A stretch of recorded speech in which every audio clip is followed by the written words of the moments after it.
The folds are essentially simple and fairly straight. So one of the best ways to deal with those would be with a spoke shave, skimming along the surface of our cuts and creating a nice smooth directed ridge of the fold. We'll have to carve into the grooves, the actual troughs, by hand, but this will give us a good line of the fold.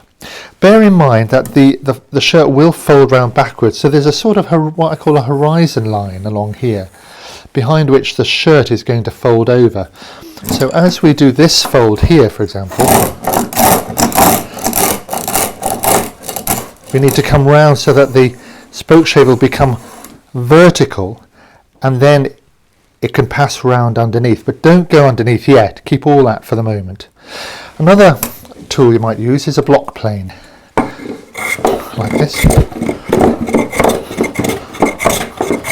Again, taking off nice shavings and coming right to the corner here, where all the stress is coming, all these folds are coming from the corner, and coming right down towards the cuff.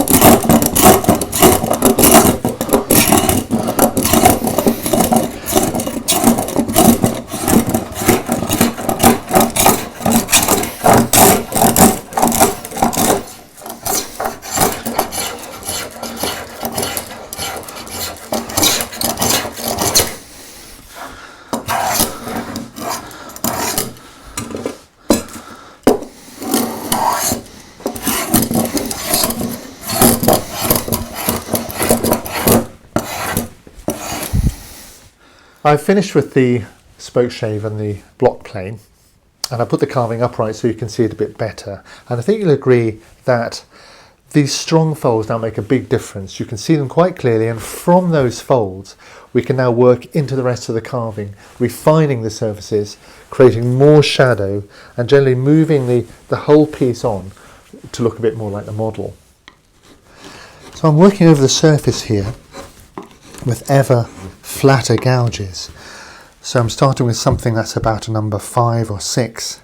Then eventually I'm going to come down to a number 3, a flat gouge, and finish off the surface. I'm deepening that form, and I'm trying to find out, look at my model, where it's going. In this case, this crease is coming round and into a little ruck at the corner here. And as the soft part of the shirt rolls over, we can follow that over with our gouges. So as we're cleaning this surface, we can gradually bring this around like this. So we actually start undercutting effectively, like so, like this. So the shirt is rolling around. Where you've got a hard edge, like here, this is where there's an actual crease in the shirt. We can leave that for the moment because all this will be undercut. So we just leave that edge where it is. So round over these ones, the soft edges if you like, leave the hard ones. And I'm using the gouge to follow down these creases and deepen these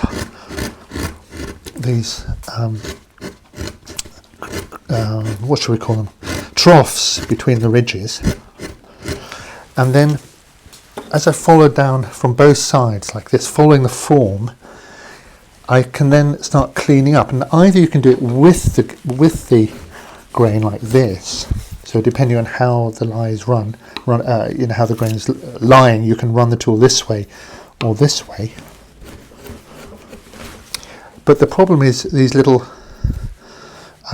the bottom of the trough where the two sides meet, and you don't want it to come into a sharp angle. You've got it nice and soft. So you will find something like a number 10, which is a U-shaped gouge with flattish sides.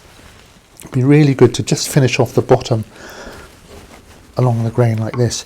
So all this surface now, as you get to the shape, all this surface is finished. In other words, this is a tooled surface from the chisel, so the gouges have to be really nice and sharp. And the light facets should sort of merge into each other. No tears. And that's a finished surface, and we can step back and leave this.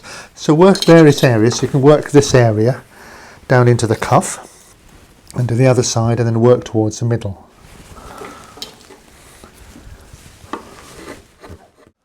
Let me talk to you a little bit about this crease here and the pocket.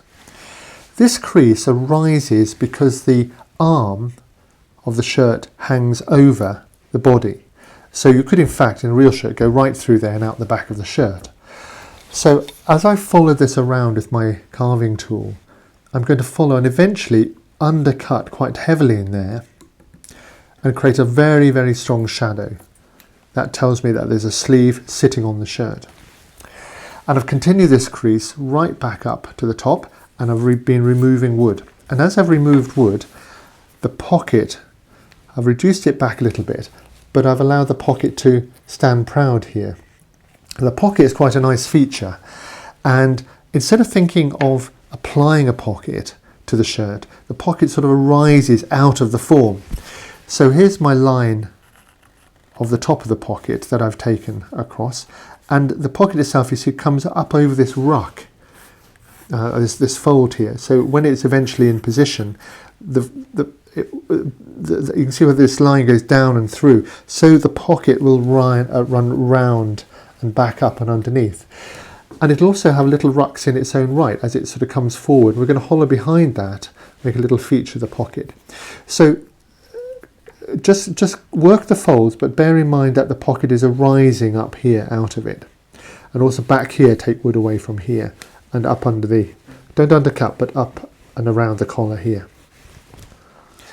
Here's the shirt about 6 hours later. I've worked over the surface, got the forms going, rising up towards the collar, and the collar we're going to do later. It's a bit of a tricky part, so we're going to take that separately. I'm really working on the bottom 2/3 of the shirt here. I haven't undercut here yet, but I've started forming the collar, the cuff on this side. I brought the back edge of the cuff here underneath, and you can see how the button line on the cuff here is going to go and round. I've also got the bottom line of the front edge of the shirt coming in nicely, and this part here will have to be taken back because that's the back of the shirt. I've got the cuff on this side going, and you can see the way this turns over, and we're going to have to separate the two cuffs out here. That's quite an interesting little exercise. And again, push that in here for the shadow. Here's my pocket. Now this is a good little tip. I'm using masking tape here and letting that run down the strip, and you can see how the masking tape wants to run over and turn with the button strip, and then we can draw our lines in here. So just draw them in for the moment, but you get a sense of how that's going to run, and that's a very nice feature which we'll raise up or have in relief from the background. So let's move on and look at, say, this cuff here.